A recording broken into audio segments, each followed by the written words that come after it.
Boa noite, pessoal. Tudo bem com vocês? Hoje o nosso conteúdo vai ser os 12 princípios da animação. Vai ser uma aula complementar da aula passada, que a gente viu o conceito de animação. Como vimos anteriormente, a animação não é nada mais, nada menos do que a prática do nosso olhar. Ou seja, um bom olhar, uma boa observação do movimento do mundo, da natureza em si, você vai conseguir passar isso para o papel de uma forma extraordinária e você vai ter um material primoroso. Então, esses 12 princípios foram criados justamente pensando nisso.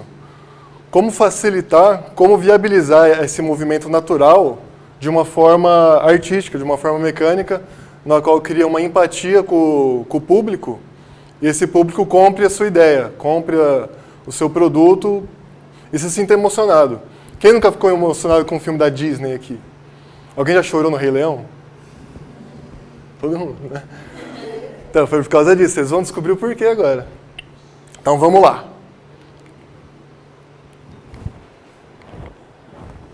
Professor, não está indo. Oh. Então, os 12 princípios, eles foram concebidos pelos animadores Frank Thomas e Ole Johnston, trabalhavam na Disney, na época de ouro da Disney. Foi quando fizeram Bela Adormecida, esses primeiros filmes dele. Foi quando a Disney se destacou. Por que eles fizeram esses 12 princípios? Eles já sabiam isso, tipo, por fazer assim. Só que aí eles falavam, precisa um pouquinho mais de aceleração nisso. Precisa mais um pouquinho disso aqui. Aí esses dois falaram, não, gente, vamos fazer assim, vamos catalogar essas coisas e vamos patentear, não patentear, mas tipo, organizar isso. Quando a gente precisar, a gente tem esse catálogo aqui. Isso fez tanto sucesso com os novos animadores da Disney, com os antigos, que acabou ultrapassando as barreiras da Disney e virou um material de estudo para todos os animadores. Então eles se tornaram a coisa básica para o animador. Você quer ser animador? Você vai ter que estudar esses 12 princípios e aprimorar eles. Você sempre vai estar fazendo isso, desde o iniciante até um profissional.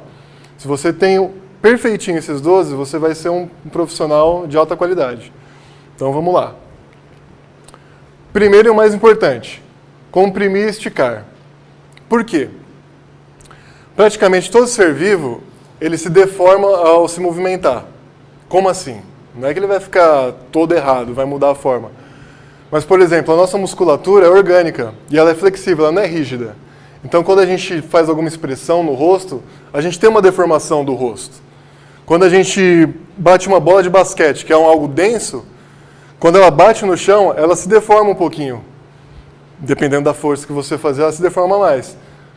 Então é isso, você aplicar isso no seu desenho. O segundo, antecipação.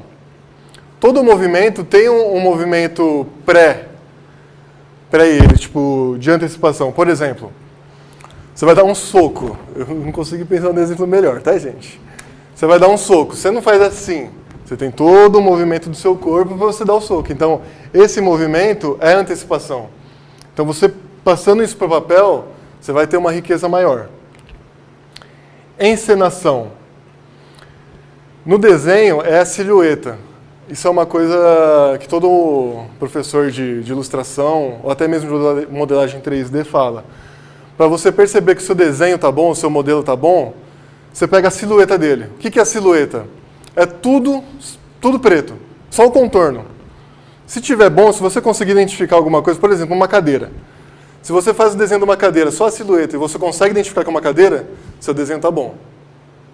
Então, essa é a cena. Se você faz uma cena, por exemplo, está pescando, alguém está pescando.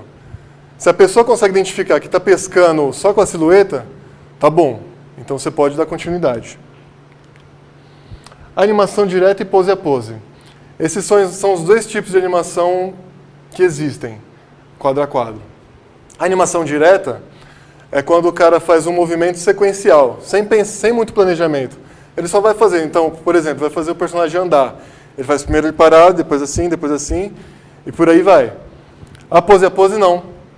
Ele faz primeiro o quadro-chave, aí ele faz um quadro intermediário, que também é chave, e faz o quadro final, que geralmente o final é igual o primeiro. para dar o looping, o efeito de looping. Então, quando você tocar essa animação, ela vai voltar e vai ficar perfeita. E aí, depois, ele faz os entrequadros. O que é o entrequadro? É a continuidade. Por exemplo, aqui ele está parado, vamos fazer andando. Está parado aqui. No do meio, vai estar praticamente assim, mais ou menos, que é o seu movimento da perna andando. E no final ele vai estar parado de novo, então ele vai ter o movimento andando certinho. Continuidade e sobreposição. O que é isso? Todo ser vivo, praticamente, ou qualquer... Não precisa ser vivo, qualquer ser em movimento, ele, quando para bruscamente, você não para tudo de uma vez. Por exemplo, se uma mulher está correndo e ela tem um cabelo grande, e ela para do nada, o cabelo dela vai para frente num tempo diferente. Então é isso. A pessoa se atentar a fazer isso na animação. Então, se ele for simular uma mulher correndo, ele tem que se atentar, pô, se ela está com vestido, o vestido vai fazer esse balanço de forma contrária, o cabelo também. Aceleração e desaceleração. Os animadores, eles perceberam que quando você coloca quadros juntamente, próximos, você tem um movimento mais lento. E quando você coloca quadros mais distantes, você tem um movimento mais rápido.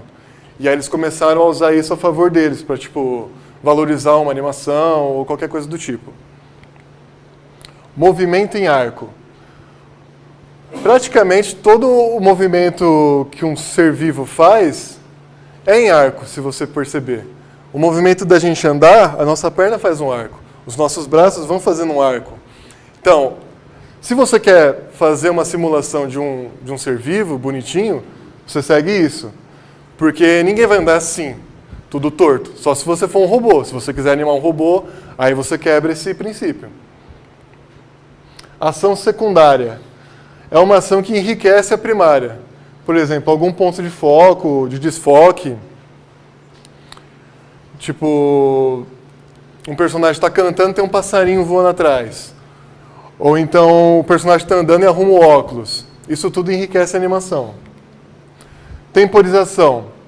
É praticamente aquele da aceleração e desaceleração feita no mesmo tempo. Ou seja, você coloca uma aceleração mais lenta, por exemplo, você tem um caminho de 1 segundo para mover um objeto do ponto A para o ponto B.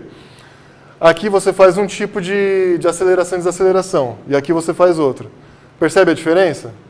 Um vai mais rápido, o outro vai mais lento, só que os dois têm 1 segundo. Então o tempo é o mesmo, só muda a aceleração. Exagero. Serve para você marcar alguma coisa que você quer pontuar mesmo. Geralmente o pessoal faz isso em cartoon. Desenho volumétrico.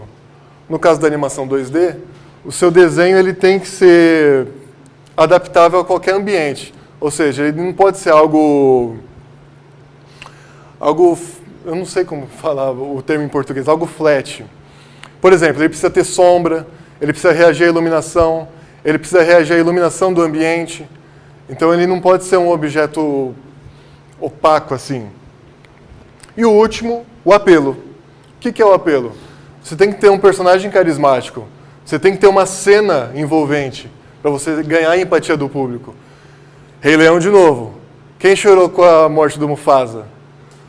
Brasil todo. Por quê? Porque tem empatia. Porque tem um apelo.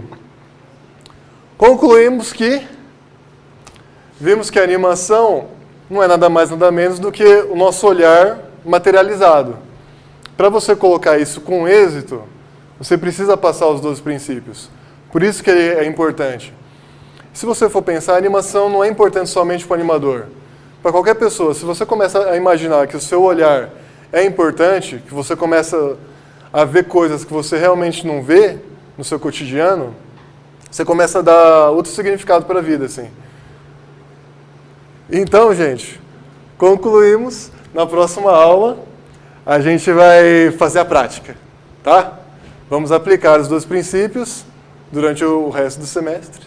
E no final, a gente vai fazer uma animação completa com os 12 se complementando. É isso, gente.